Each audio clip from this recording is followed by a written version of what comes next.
And if you went, you might have seen a Holocaust speaker, and you saw the speaker that you're going to have in a minute. But I just want to say that there is a direct connection between the Armenian genocide and the Holocaust. For example, when Hitler was about to invade Poland, and he said, "We can only gain the living space we need when we take over Poland." Who, after all, speaks today of the annihilation of the Armenians? So Hitler knew about the Armenian genocide. But I'm very honored to introduce your speaker for tonight about the Holocaust and his incredible experiences, Joseph Alexander.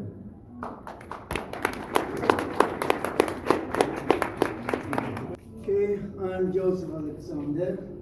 I'm a Holocaust survivor from Poland, and I've survived 12 camps. I come from a small town in Poland, and I had a family.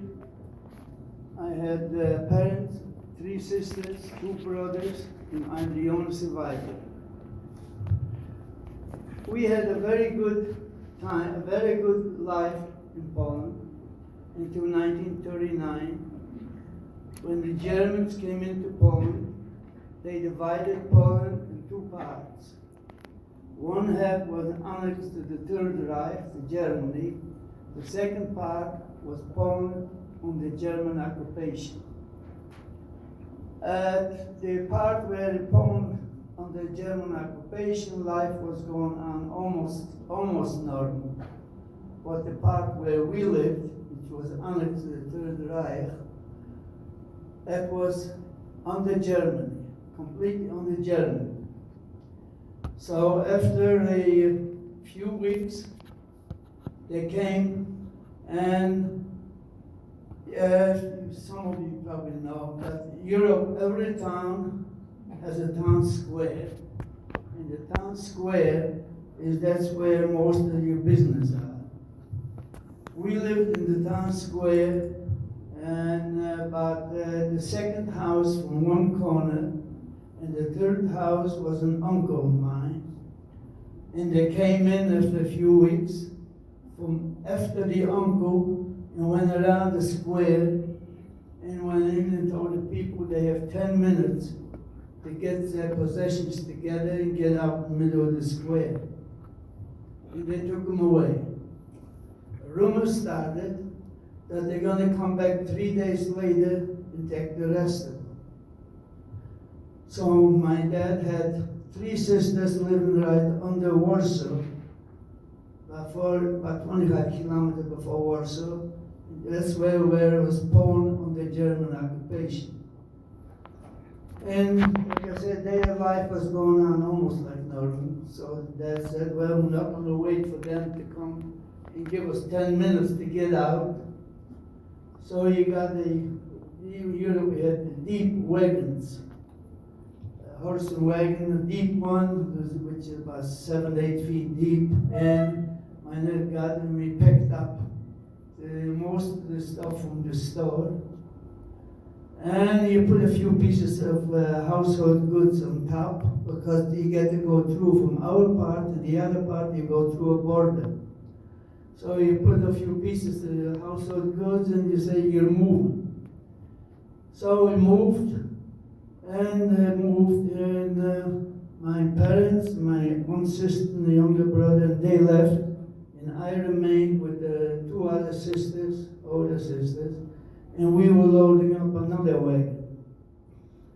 And at the meantime, you had Polish people from around the area coming in, trying to buy whatever you can get, because they take the business people out, so they wanted to buy whatever they can get. I sold a bicycle from one farmer and a boat of shirt material. On the way home, he had to pass the police station, so he got stopped, and they asked him, where'd you get this? He said, I bought it. Show me a receipt. He said, I don't have a receipt. So he said, go bring the person who sold it to you. So he comes to me and he said, you have to come with me to the police station. If not, they're going to come here. And we already packed the other wagon to move. So I went with him to the police station. And they asked me, did you sound him? I said, yes. Why didn't you give him a receipt? I said, we in Poland, we didn't give receipts. So he took that material and smacked the guy and said, okay, you can go.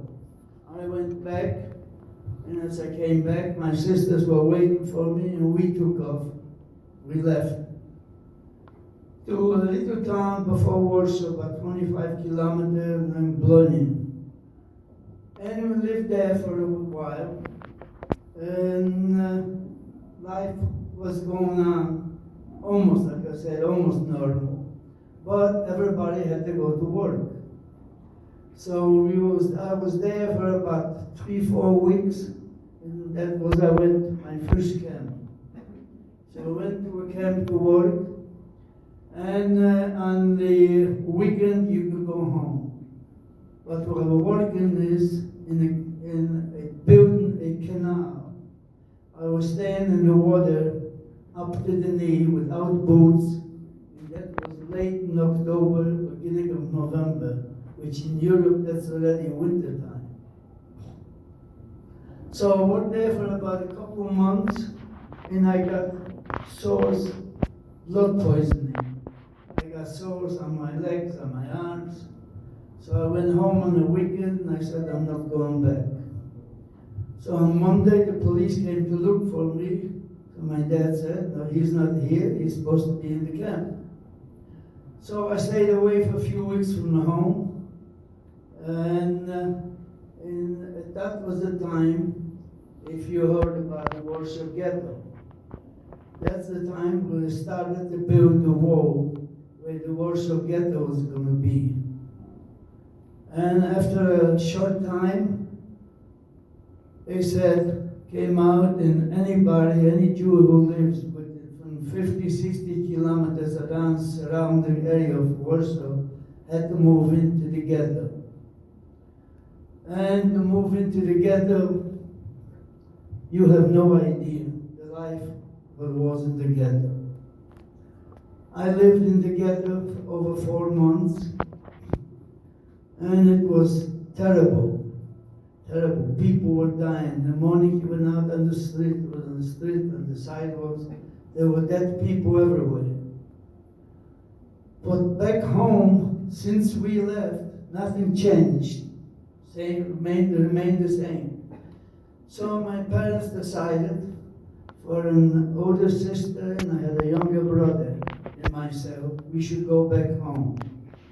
So to go back home, you had to get out of the ghetto.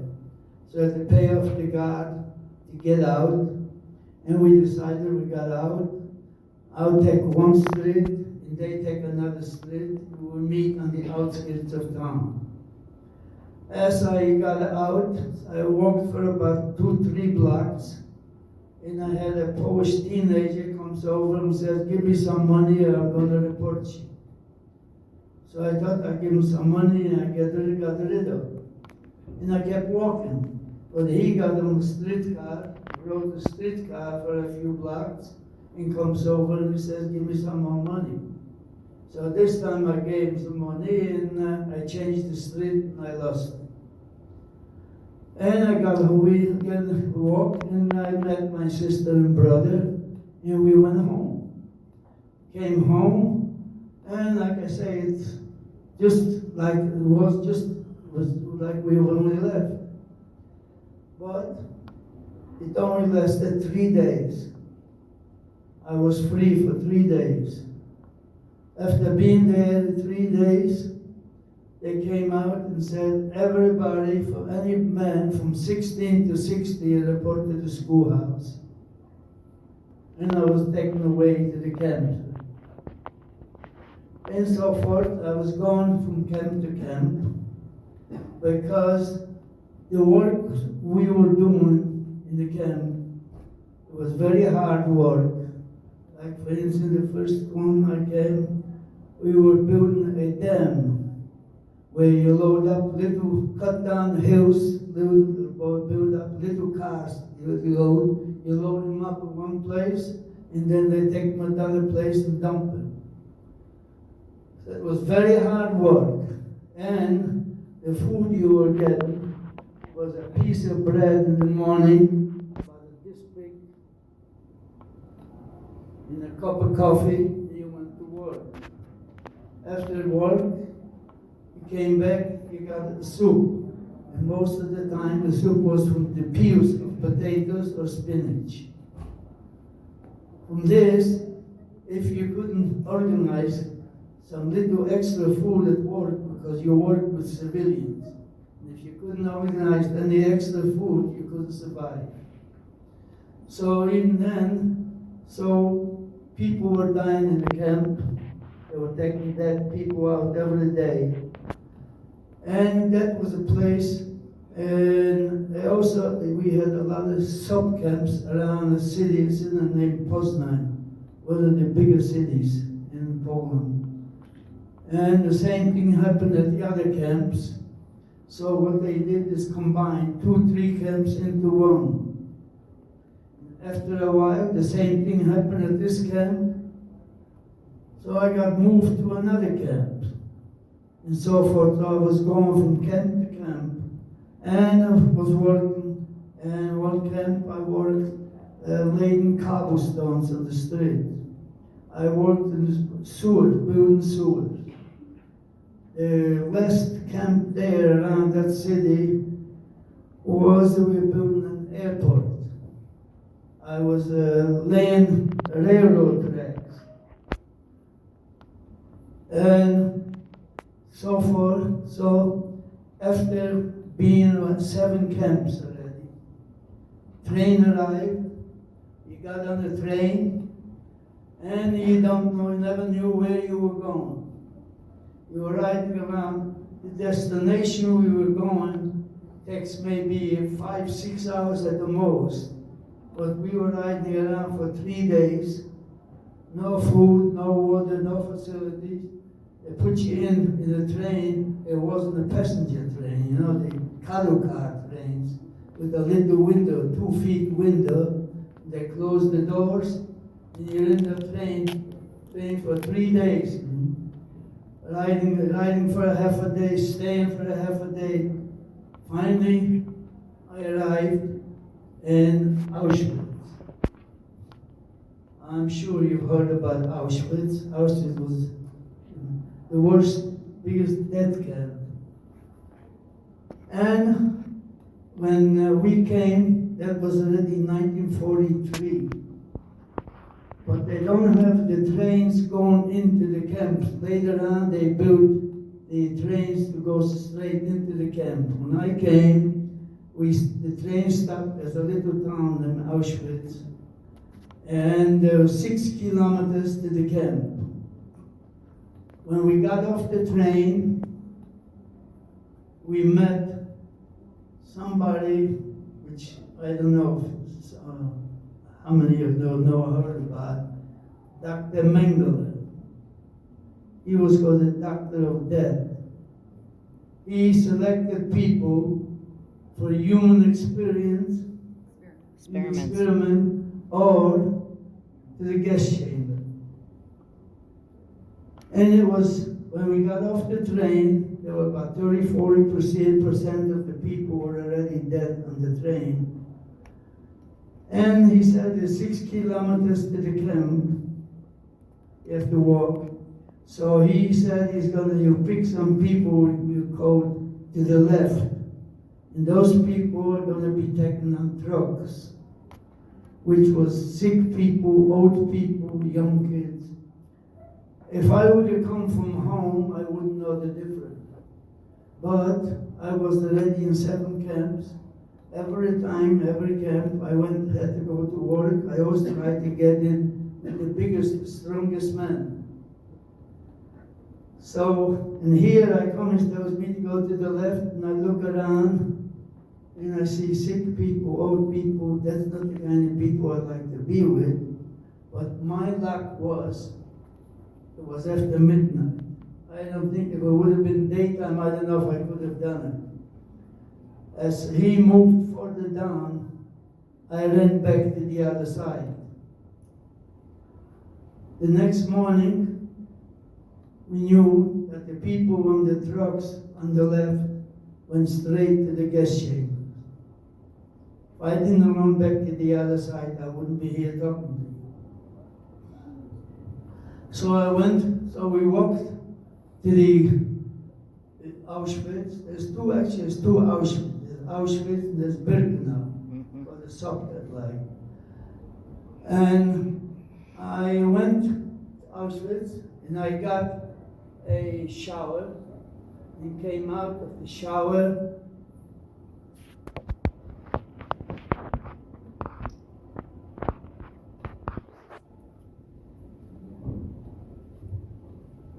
I got a tattoo. And from that moment on, that was your name. You had no name anymore. So I got the tattoo, and then we walked over the Birkenau, the Auschwitz II. I was there for a while, for some weeks, and most of it I saw Dr. Mengele 2 more times there, but daytime I was far away from him, and I got through. Then sometimes they ask people, we want to need some people to go to work for us.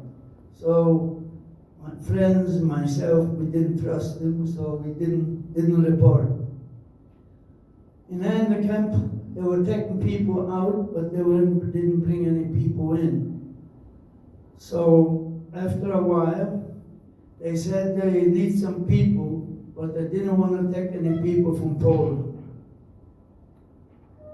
So in the end, they were short about 300 people. They said, now we'll take people from Poland. So I reported, and the same thing, you get on a train, and you're riding around. I think this time must have been about 3.5 days, I think. And it's, which is from Auschwitz, where we were going, it doesn't take 5 hours at the most. That one. And then this time, I was going back to the Warsaw Ghetto for the second time. That was at the Warsaw Ghetto uprising. 1943, there was a big uprising in the ghetto. So I was going back, and we came back to Warsaw. There was no camp, there was nothing. Just, there was no buildings. All the buildings were burned out. Just the remaining walls. And we supposed to take those walls down brick by brick and clean them up. And was put them up in stacks of 8-10 feet high. But when we came there, meantime, we didn't have any place to stay.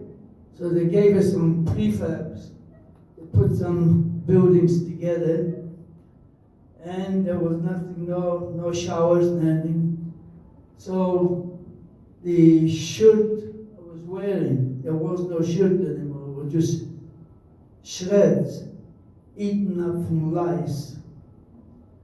Until we built the camp, so you went on Sunday, you got a shower, you got some fresh clothes. But the work, as I was doing, just cleaning up those bricks. And in the meantime, a typhus broke out.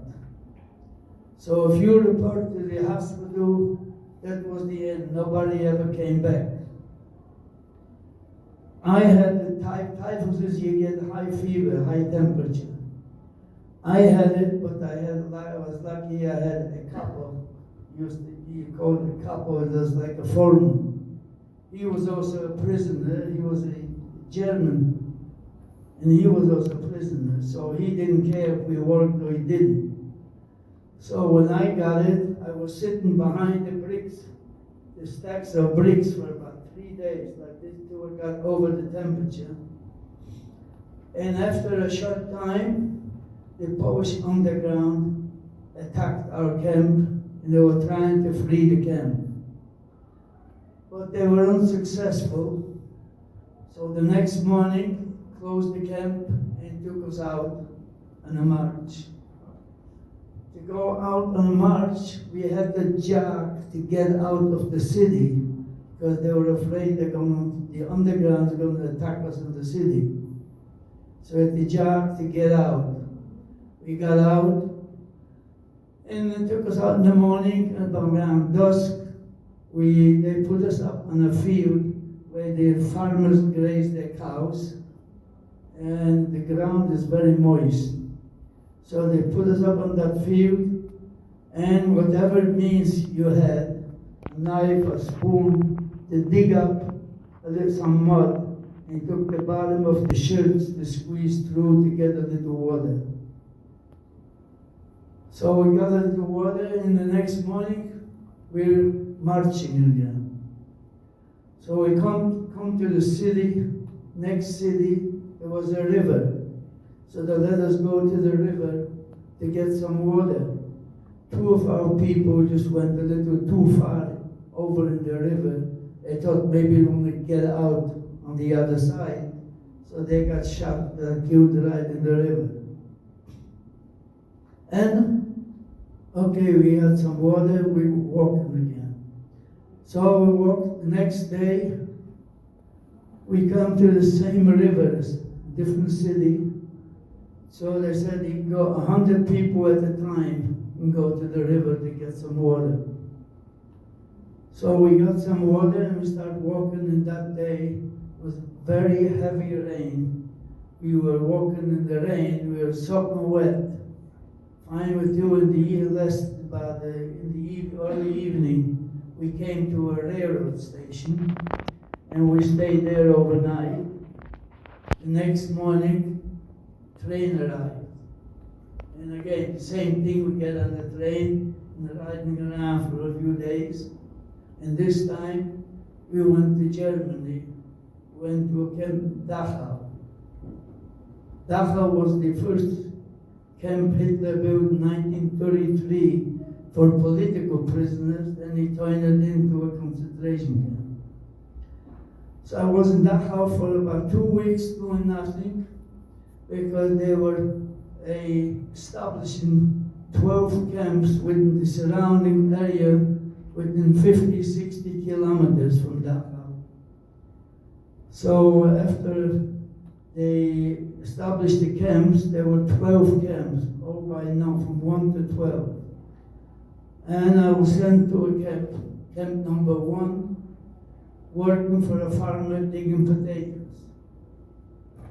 And so that wasn't too bad, because we had made a fire and somebody was always making the baked potatoes.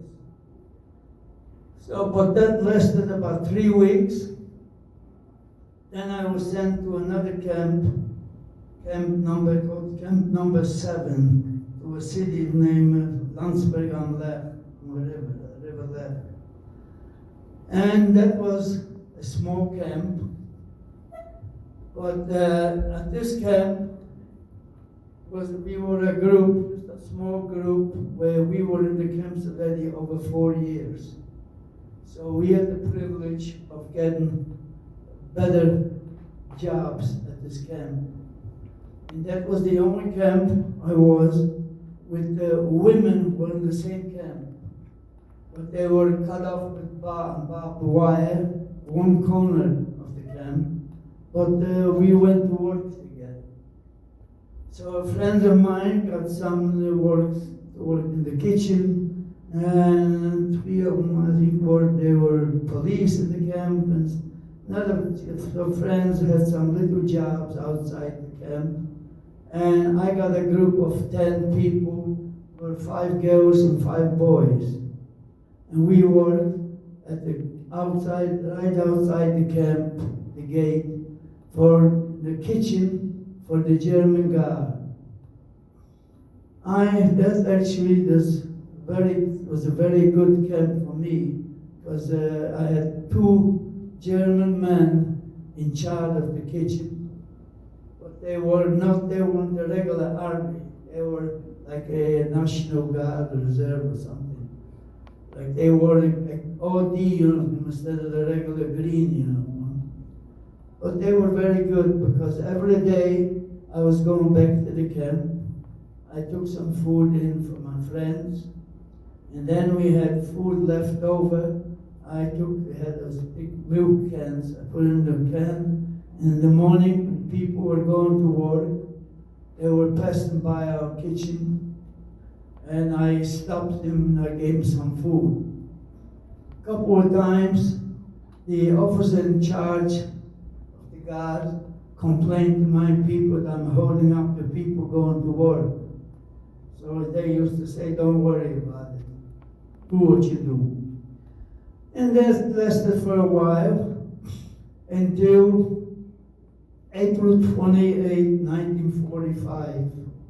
They said all the 12 camps, they all have to go back to Dachau. So we're going back to Dachau and stay there overnight. And we go out what I call a death march. They're supposed to take us into the mountain in Germany to the ski resort called Garmisch. And they're supposed to kill us in the mountain. But we knew it's not going to be long that we're going to be liberated, because we could hear the fighting, that American troops were not far behind us. We see the planes coming over, bombing. So we walked for 2 days, and we crossed the bridge, and the bridge was blown up. So half of our group was on one side of the bridge, the other half on the other side. And we were on the side, in a village. And in that village, there was a little forest. So they took us into that forest, and they asked for volunteers to take the sick people into the village and put them into the farmers, the barn, and told the volunteers to come back. So one of the volunteers was a friend of mine, and on the way back, they found a dead horse in the snow. So they cut off some pieces from the horse. My friend came back, he said, and gave me a piece of meat. He said, do something. So I made a fire and I was barbecuing. And believe me, that was the best meal we had in a long time. And during the night, the guards disappeared. We didn't know until next morning, because the next morning the police came, and they took us into the village and they disappeared. It was about the morning, about between 8 and 9 o'clock, something like that. And we were just walking around the village until between 12 and 1, I would say. I saw the first American tank moved in. We were liberated. So the Americans came in. They closed off the village, but that's all I saw was that one tank, because we were a group of us. We were in the camps over 5 years already. We didn't want to get closed in again, so we got through and started to walk to see where the next town is. So we walked for about a kilometer or two, something like that. And there was a German bakery, so we went into the bakery, and everybody got a bread. And okay, you have a bread, you were happy. And we walked a little, and we come into the next town. And come in and see there are 3 American soldiers, but they were Czechoslovakian descent. But they were so drunk they couldn't walk. They were holding on to each other. But I think they saw the clothes we were wearing. So they asked, "Are you Polish?" I said, "Yes." So they said, "Come on." And they took us into a warehouse, which was an underground bunker. You couldn't see the end of it. Everything was in that bunker. So the first thing we changed, put on fresh clothes, and everybody got a backpack, put some food in, and there was a row of bicycles chained up. They broke the chain, everybody took a bicycle, and now we got to find a place to stay. So we couldn't get out on the street because 6 o'clock was curfew, and it was after 6 o'clock. So we hopped over about 3 or 4 fences, and we came to a German inn, but it was taken over by the American troops. And in the back of that inn was an empty house, so we took over the house and moved in there.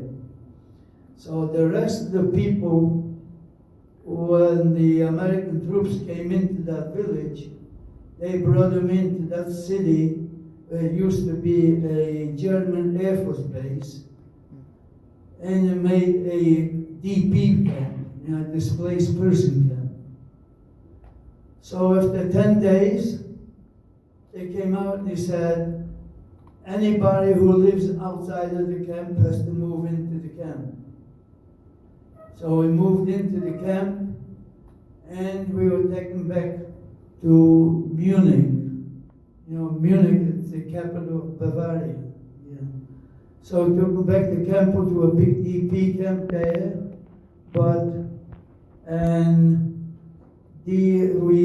you didn't have to stay there. You could live at the camp, or you could go every place wherever you want. You were free.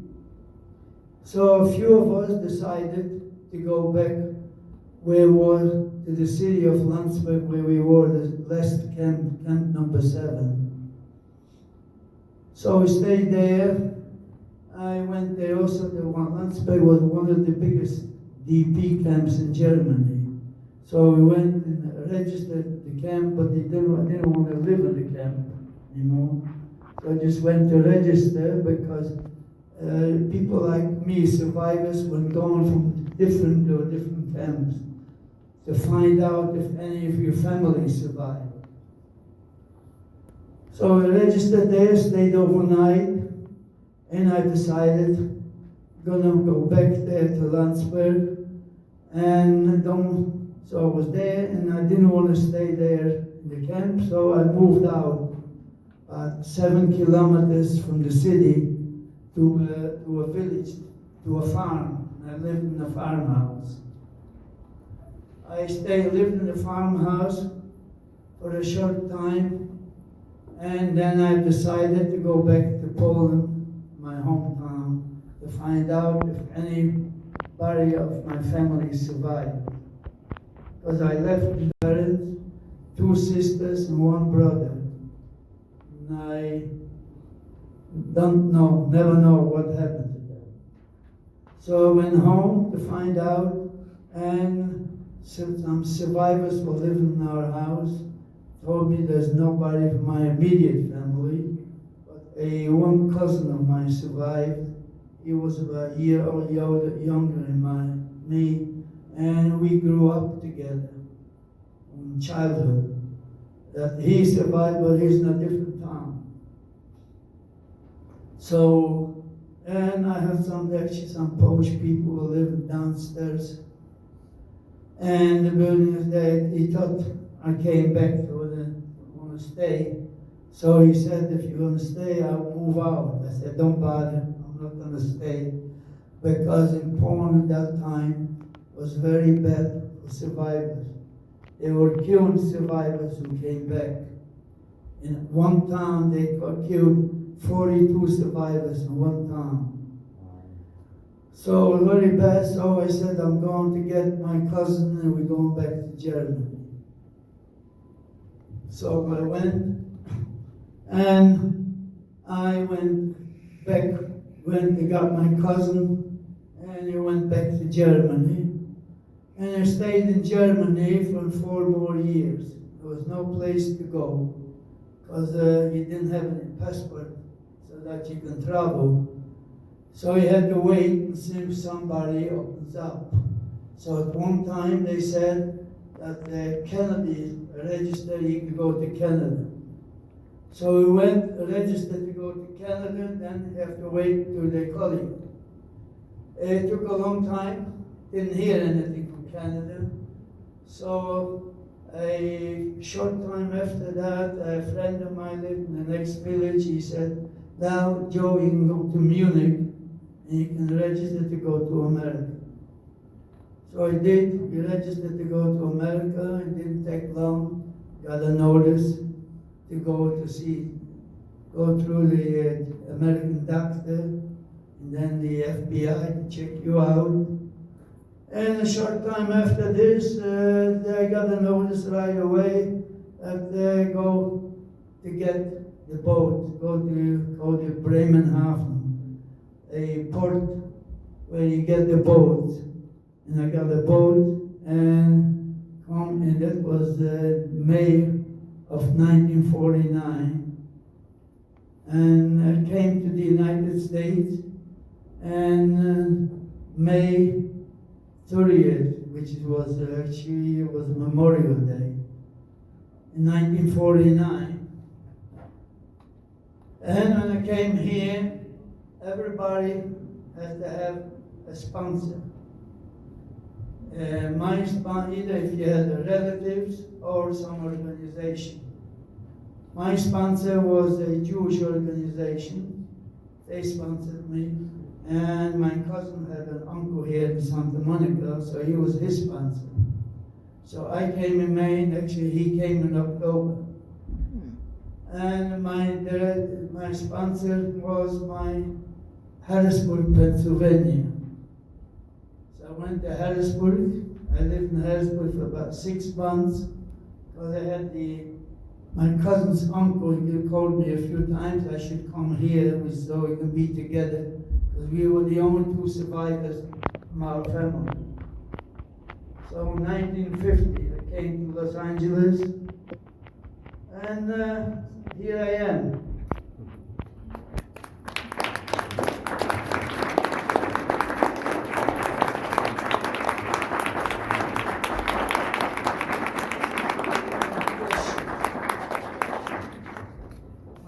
Everyday life knowing that everyone around you was getting killed. How? Yes. Don't forget it. Don't lose hope. Never lose hope. Keep your hope up, and no matter how bad it is, you think you may have a bad day today, but you hope tomorrow will be a better day.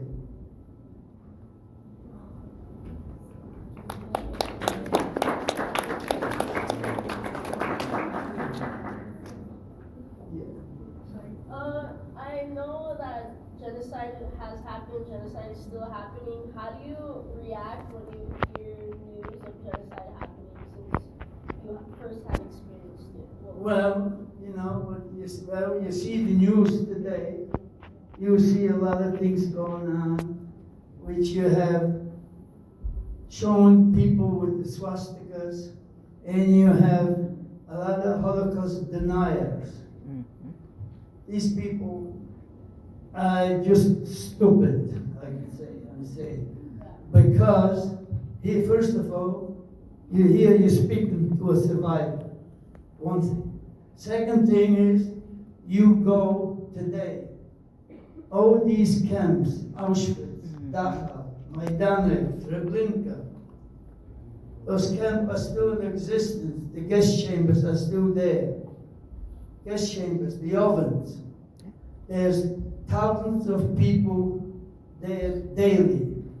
I was back a few times, and you go there and you see buses every day. Thousands of people come from all over the world and seeing what happened. So don't believe those Holocaust deniers.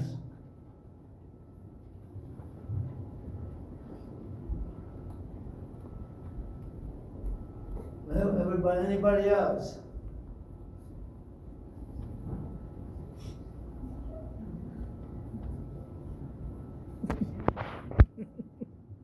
So, any more questions? No. Thank you so much, Mr. Joseph Alexander.